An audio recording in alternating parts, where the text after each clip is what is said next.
माना कि हमारे नेता कायर और कमजोर हैं, माना कि बिहारियों को इस हालात में लाने में इस 40 साल के सरकार और व्यवस्था और संस्था का दोष है। इसका क्या मतलब? जब मन में आओ लात मारो, जब मन में आओ भूखा मार दो, जब मन में आओ भगा दो, जब मन में आओ बिहारी को गाली दे दो, जब मन में आओ हम अधिकार की बात करें तो सूरत, हरियाणा, बिहार, देश के अन्य हिस्सों में लाठी गोली से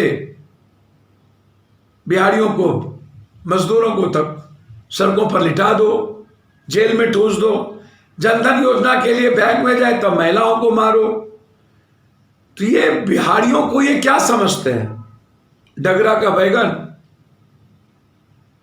और आज जो ये हालात पैदा हुए हैं देश भर में, जब महाराष्ट्र की सरकार ने साफ शब्दों में कहा कि नीतीश कुमार की सरकार और उत्तर प्रदेश की सरकार मजदूरों के साथ सौतेलेपन का व्यवहार कर रही, ये नहीं चाहती है।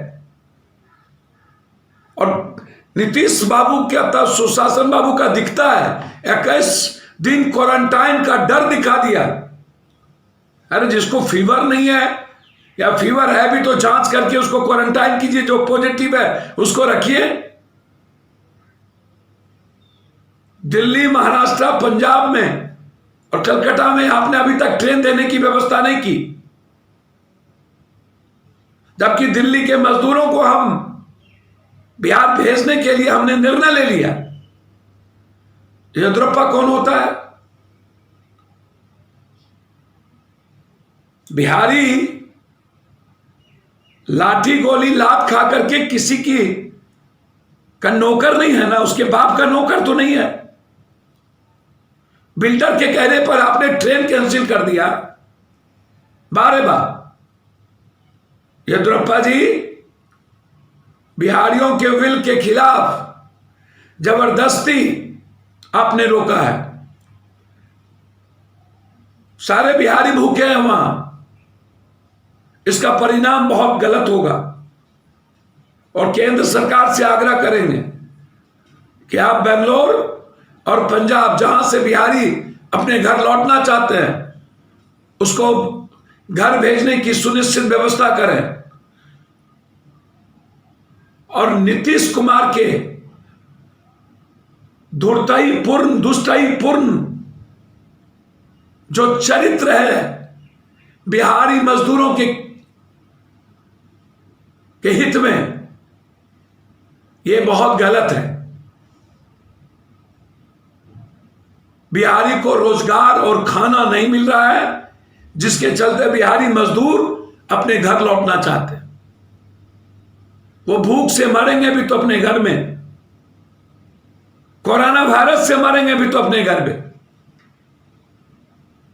इन लाठी गोली खाकर और गाली सुनकर बिहारी अब किसी राज्य की आर्थिक नींव की ताकत नहीं होगी। अब बिहारी बिहार की आर्थिक व्यवस्था को मजबूत करेगी, सुनिश्चित करें, अन्यथा मजदूर क्रांति की शुरुआत होगी। सवाल उठता है बार बार, जमालपुर जो एशिया की सबसे बड़ी फैक्ट्री है, ललित नारायण मिश्रा जी से लेके जगजीवन बाबू, केदार पांडे, राम सुहान बाबू, लालू यादव, रामविलास जी, जॉर्ज फर्नांडिस, नीतीश जी, दिग्विजय जी, इतने रेल मंत्री के बाद एक तो बिहार में जो बड़े स्तर पर फैक्ट्री लगनी चाहिए नहीं लगी, दूसरी तरफ जो जमालपुर बिहार के मान सम्मान अस्तित्व से जुड़ा हुआ, युवाओं के रोजगार से जुड़ा हुआ, बार बार केंद्र सरकार उस फैक्ट्री को कभी गुजरात, अगली बार जब गुजरात ट्रांसफर करने की पहल हुई थी तो हम लोगों ने पदयात्रा किया था। पूरे बिहार स्तर पर युवाओं ने इसका विरोध किया था। आखिर पुनः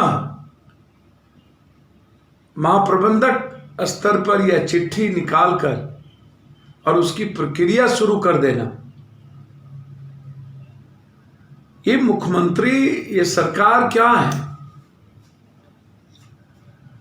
क्या ऐसी सरकार जो भीख मांगते मांगते एक चीज ले ना सका हो? पटना यूनिवर्सिटी नहीं ले पाया हो, वेंटिलेटर नहीं ले पाता हो जो सरकार ले पाए, और वैसी सरकार जो चुनाव में 90 लाख 80 लाख 60 लाख करोड़ रुपया देने की बात भीड़ में करती हो, और आज जब पूरी देश में बहस है कि 70 से 80 लाख बिहार के लोग पलायन कर जाते हैं बाहर, हमारे यहाँ फैक्ट्री कंप्लीट शून्य पे है, हमारी इकोनॉमी समाप्त है, हम दुनिया के सबसे निचले पौधान पर बिहार प्रदेश हो गए हैं गरीबी में, और उसके बाद हमें बेरोजगार करना, लगातार बिहार पर हमला करना, यह बर्दाश्त के विपरीत है। केंद्र सरकार इस बात को समझ ले कि डबल इंजन नहीं, ट्रिपल इंजन की सरकार केंद्र, उत्तर प्रदेश और बिहार। और सुशील मोदी जी थेथरलॉजी मत करिए, झूठ का ठेका। सुशील मोदी जी की औकात क्या है?